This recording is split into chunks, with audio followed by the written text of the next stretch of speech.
السلام علیکم. Salman traits and farming welcome.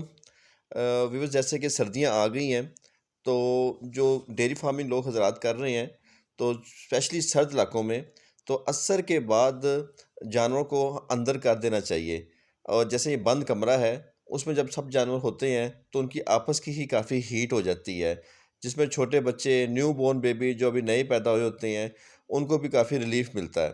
تو آج کل سردی ہو جاتی ہے، کئی جگہوں پہ دھند بہت زیادہ پڑ جاتی ہے، تو جو شام کی چوائی ہے، جو ملکنگ ہے، وہ انڈور ہی کرنی چاہیے تاکہ جانوروں کو سردی نہ لگے. کیونکہ جب سردی لگتی ہے تو یہ دودھ بھی کم کر جاتے ہیں اور خوراک وغیرہ بھی اس طرح سے نہیں کھاتے اور بیمار ہو جاتے ہیں، پھر ڈاکٹرز وغیرہ کا خرچہ بھی ٹھیک ٹھاک آ جاتا ہے.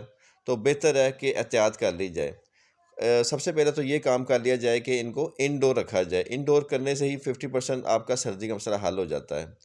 اس کے بعد خوراک کے اندر کوشش کریں کہ باجرہ اور دلیا جو ہے گندم کا، یہ دو لازماً شامل کر لیں. اس سے یہ ان اندر سے کافی گرم رہیں گے. اور کھل بنولا جو سے یہ بھی گرم ہوتی ہے، روٹیاں بھی گرم ہوتی ہیں.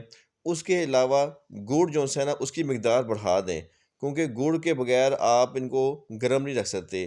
شام کے ٹائم پہ جب یہ سارا کچھ کھا پی لیں اس کے بعد شام کو گڑ لازمی دینا چاہیے، تاکہ جو توڑی کے اندر تھوڑی مٹی ہوتی ہے جو گلے میں پھنس جاتی ہے، گڑ کے ذریعے ان کے گلے وغیرہ صاف ہو جاتے ہیں.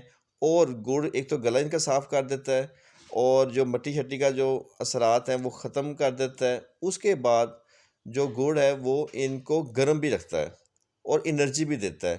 اب یہ گائے سوئی ہے، اس نے بچے بھی دیے ہیں، تو اس کے لیے بھی گڑ بہت ضروری ہے. تو ہم ان کو گڑ اچھا دیتے ہیں تاکہ ان کی انرجی لیول بحال ہو جائے.